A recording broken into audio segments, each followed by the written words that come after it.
विजया एकादशी व्रत कथा। फाल्गुन कृष्ण एकादशी। धर्मराज युधिष्ठिर बोले के जनार्दन, फाल्गुन मास के कृष्ण पक्ष की एकादशी का क्या नाम है तथा उसकी विधि क्या है? कृपा करके आप मुझे बताइए। श्री भगवान बोले, हे राजन, फाल्गुन मास के कृष्ण पक्ष की एकादशी का नाम विजया एकादशी है। इसके व्रत के प्रभाव से मनुष्य को विजय प्राप्त होती है। ये सब व्रतों से उत्तम व्रत है। इस विजया एकादशी के महात्म्य के श्रवण व पठन से समस्त पाप नाश को प्राप्त हो जाते हैं। एक समय देवर्षि नारद जी ने जगत पिता ब्रह्मा जी से कहा, महाराज, आप मुझसे फाल्गुन मास के कृष्ण पक्ष की एकादशी विधान कहिए। ब्रह्मा जी कहने लगे कि हे नारद, विजया एकादशी का व्रत पुराने तथा नए पापों को नाश करने वाला है। इस विजया एकादशी की विधि मैंने आज तक किसी से भी नहीं कही। ये समस्त मनुष्यों को विजय प्रदान करती है। त्रेता युग में मर्यादा पुरुषोत्तम श्री रामचंद्र जी को जब 14 वर्ष का वनवास हो गया, तब वे श्री लक्ष्मण तथा सीताजी सहित पंचवटी में निवास करने लगे। वहां पर दुष्ट रावण ने जब सीताजी का हरण किया, तब इस समाचार से श्री रामचंद्र जी तथा लक्ष्मण अत्यंत व्याकुल हुए और सीताजी की खोज में चल दिए। घूमते घूमते जब वे मरणासन जटायु के पास पहुंचे तो जटायु उन्हें सीताजी का वृतांत सुनाकर स्वर्गलोक चला गया। कुछ आगे जाकर उनकी सुग्रीव से मित्रता हुई और बाली का वध किया। हनुमान जी ने लंका में जाकर सीताजी का पता लगाया और उनसे श्री रामचंद्र जी और सुग्रीव की मित्रता का वर्णन किया। वहां से लौटकर हनुमान जी ने भगवान राम के पास आकर सब समाचार कहे। श्री रामचंद्र जी ने वानर सेना सहित सुग्रीव की संपत्ति से लंका को प्रस्थान किया। जब श्री रामचंद्र जी समुद्र से किनारे पहुंचे, तब उन्होंने मगरमच्छ आदि से युक्त उस अगाध समुद्र को देखकर लक्ष्मण जी से कहा कि इस समुद्र को हम किस प्रकार से पार करेंगे।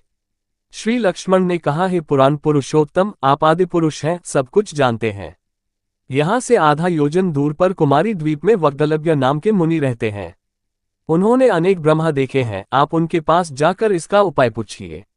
लक्ष्मण जी के इस प्रकार के वचन सुनकर श्री रामचंद्र जी वग्दलभ्य ऋषि के पास गए और उनको प्रणाम करके बैठ गए। मुनि ने भी उनको मनुष्य रूप धारण किए हुए पुराण पुरुषोत्तम समझकर उनसे पूछा कि हे राम, आपका आना कैसे हुआ? रामचंद्र जी कहने लगे कि हे ऋषि, मैं अपनी सेना सहित यहाँ आया हूँ और राक्षसों को जीतने के लिए लंका जा रहा हूँ। आप कृपा करके समुद्र पार करने का कोई उपाय बतलाए, मैं इसी कारण आपके पास आया हूँ। वग्दलभ्य ऋषि बोले कि हे राम, फाल्गुन मास के कृष्ण पक्ष की एकादशी का उत्तम व्रत करने से निश्चय ही आपकी विजय होगी, साथ ही आप समुद्र भी अवश्य पार कर लेंगे। इस व्रत की विधि यह है कि दशमी के दिन स्वर्ण, चांदी, तांबा या मिट्टी का एक घड़ा बनाएं। उस घड़े को जल से भरकर तथा 5 पल्लव रख वेदिका पर स्थापित करें। उस घड़े के नीचे सतंजा और ऊपर जौ रखें। उस पर श्रीनारायण भगवान की स्वर्ण की मूर्ति स्थापित करें। एकादशी के दिन स्नानादि से निवृत्त होकर धूप, दीप, नैवेद्य, नारियल आदि से भगवान की पूजा करें।